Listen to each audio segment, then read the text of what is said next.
My name is Hannah, and this is my beauty budget.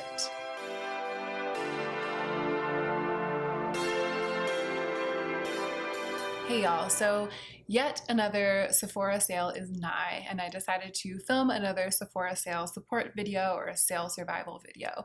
I do have a whole playlist of sale survival videos. I'll put that in the cards right now, and I'll also link it at the top of my description box, mainly because I am going to try not to repeat myself in this. I've made a number of this kind of video, and so a lot of the most valuable information is in the videos that I've already filmed, and it doesn't make sense to keep making the same video over and over again. So in this video, I'm just going to kind of speak off the cuff about what I've been thinking about with regards to sales, and I encourage you, if you are really in a situation where you feel yourself about to overspend because of the sale, and part of you wants to do it because you're used to getting your pleasure that way, but another part of you knows that in the long run it's not a good decision, so you're in this place where you're like looking for something and trying to make a better decision. What I encourage you to do is to watch that whole playlist, because there are a bunch of nuggets scattered throughout. For the time being, I'm just going to kind of check in from where I am right now with shopping and spending and what I've been thinking about in terms of you guys dealing with a sale, etc., etc. Let's go ahead and get into the meat of the video.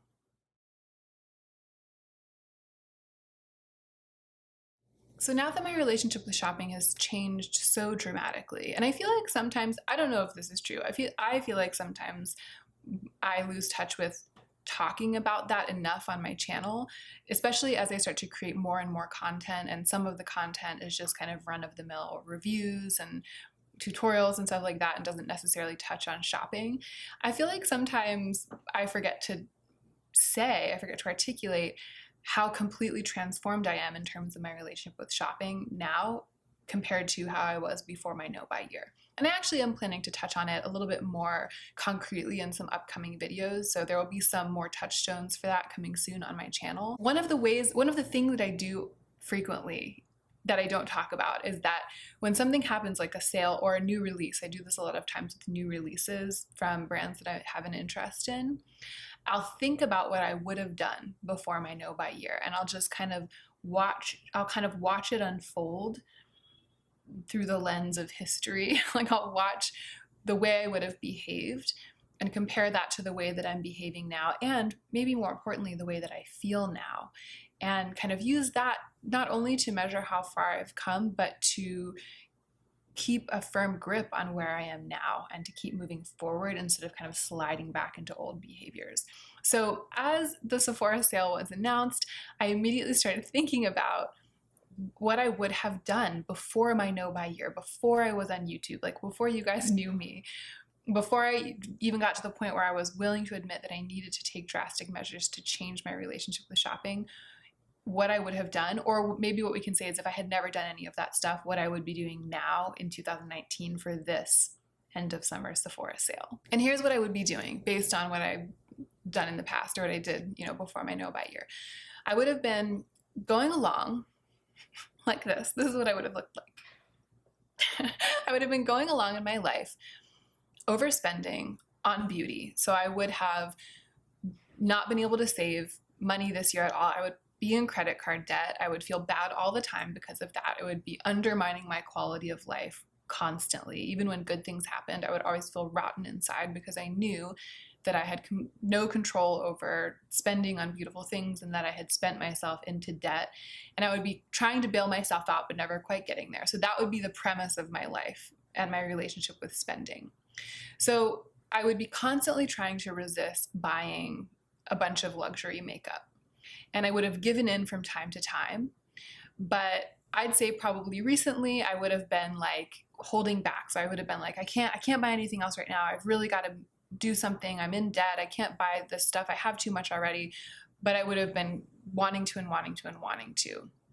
And I'm guessing that I would, let's just say for the sake of the story, right, that I would have not purchased the Rowan quad that I recently purchased and the single that I recently purchased and reviewed. I would have wanted them for a long time, but I would have not done it because they're so expensive, and I would have been like telling myself, no, you can't afford those, you shouldn't be buying those, you need to do better.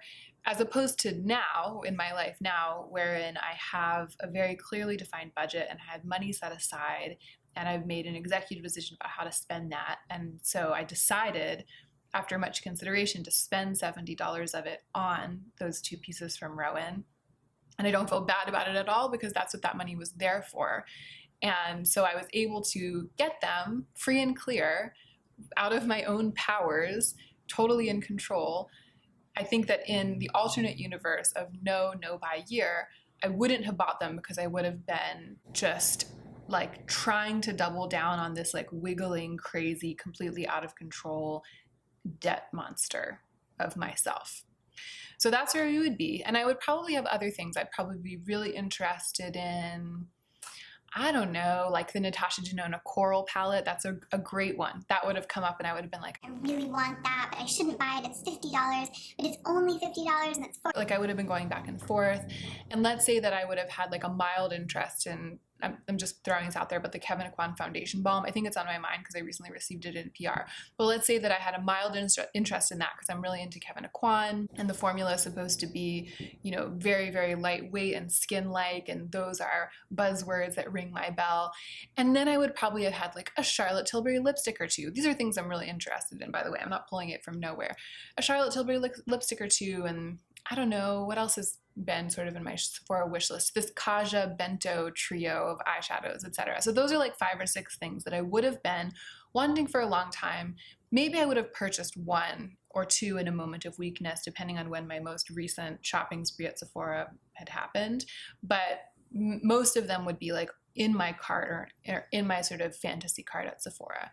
But I would have reasons for not buying them. I would be like, these are too expensive, you don't need them, you have a problem, you need to change. Like, these are things I used to tell myself, and I would be constantly in the tug of war, right? Like, should I do it? Should I not? Should I give in? Do I need it that badly? Do I need the soothing? Do I need the dopamine release that badly? Or can I just kind of keep holding off and telling myself that I'm going to change and, you know, good behavior for like 3 weeks, not going to Sephora, blah, blah, blah.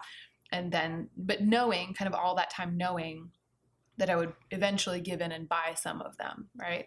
So I would be going along like that. That's just how my life was for years before my no buy year. That was my whole life. I mean, it wasn't the only thing in my life, but it was my whole life with regards to shopping for beauty. So then the sale announcement would have happened, and I would have been like, all bets are off.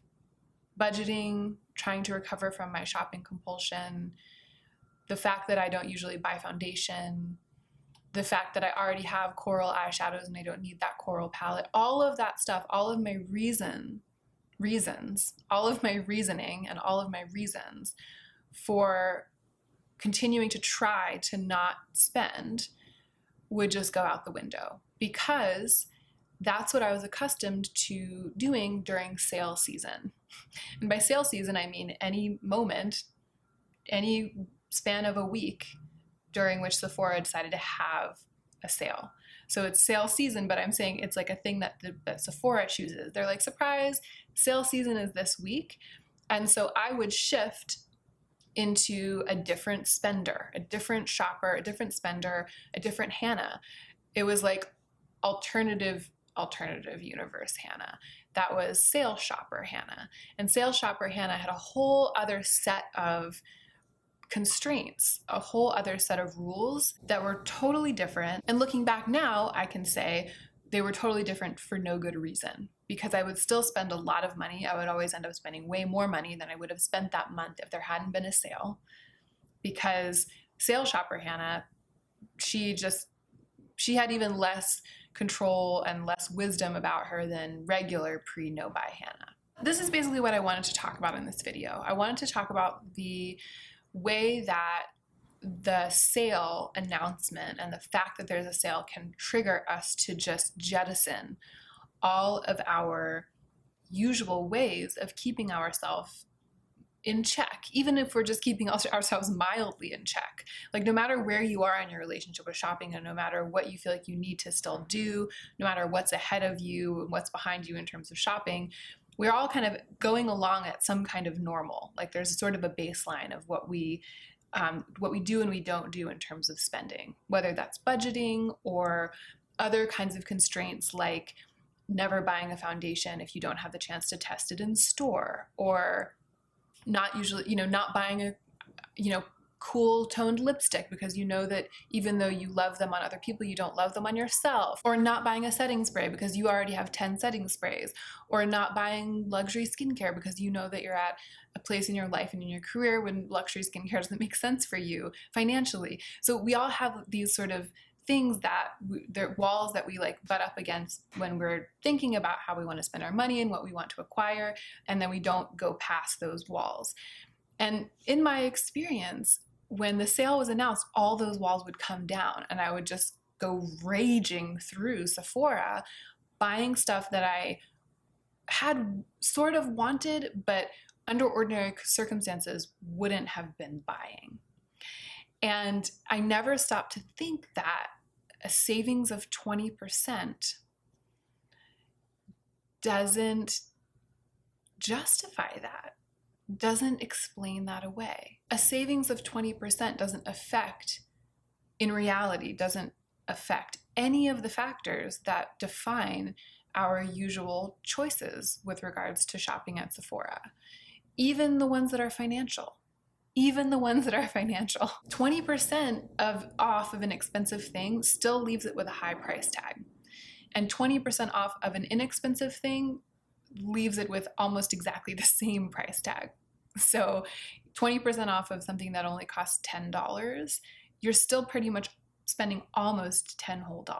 So you might as well have just not bought it on sale. So really, you need to have been sure that you were going to buy it either way. It should have been something that you would have bought even with all the walls up, because there's almost no difference in the price. But say you were going to buy something like my two things from Rowan, I spent about $70 on them. So if I had waited and purchased them on sale, it would have been a little like between $20 and $25 that I would have saved, right? So I think I would have ended up paying something like $56 or $57 instead of the $70 that I spent. So I would have saved, let's say I saved $22, $23. That's like a sushi roll and a kombucha at Whole Foods, which if I had been planning to buy those Rowan items anyway, like if I was literally on my way in my life, I was like on my way to get them. I was just heading towards buying them. And then I had sort of my $70 in my hand reaching out to give it to Sephora. And then it was like, surprise sale. It's like, great. They only took 56 of those $70, 56 or 57 of those $70. That's great. That's like a lucky break for me. And then I can go have a sushi roll and a kombucha at Sephora at Whole Foods compliments of Sephora, right? But if I was just going along in my life, keeping my $70 and not spending them on that Rowan stuff because I wasn't ready to yet, or because I wasn't sure that I wanted them, or because I felt like I shouldn't be buying makeup if I was carrying credit card debt or whatever it was. In that situation, I would have had my $70. I could have gone and had 3 sushi rolls and 3 kombuchas at Whole Foods and then just gone on my merry way. Instead, the sale happens and I hand over almost $60, when without a sale it would have been $70. Like, it's not starting to seem like such an amazing deal anymore, right? I hand over almost $60 just because Sephora decided that it was sale season.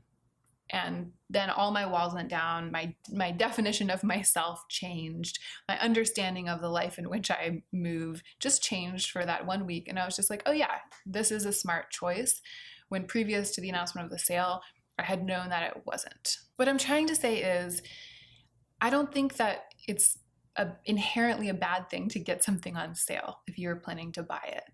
I think it's great. I think that it's great, especially because I'm on a strict budget, right? So I have this like very clear $200 that I'm allowed to spend. So if I want to buy something that's $50 and I happen to get it for $40, that's really exciting for me, because that means that there's an extra $10 in my budget. But the budget is completely finite it's totally finite. So in another sense, sales don't really affect it because everything that I buy like moves inside that finite budget, and a sale doesn't cause me to suddenly not budget. And that's what it used to do before my no buy year. A sale would cause me to just move into this headspace of thinking that I had more income and more money to spend than I did, and just feeling like I was a rich person when I wasn't. And I had become so accustomed. This is kind of what I really wanted to get at. I had trained myself to be really excited about sale time because it's exciting to have a week where you fantasize in a super concrete way about not having to worry about money. And it was like the sale sort of tricked me into thinking that just for that week only, I didn't have to worry about money when I shopped at Sephora because everything was on sale. So that meant it was like, it's like basically drugstore prices. That's kind of what it would do to me. It was like the sale would cause me to shop at Sephora in the same way that I would shop at a dollar store because because I wanted to, because that was like a fantasy to be able to shop at Sephora without guilt, without counting the pennies, without thinking about my debt, without thinking about the fact that I had so much at home already, to just sort of go in free and clear and be like, it's the sale. So this is so exciting. I don't have to think about any of that stuff because it's the sale. Who wouldn't want that?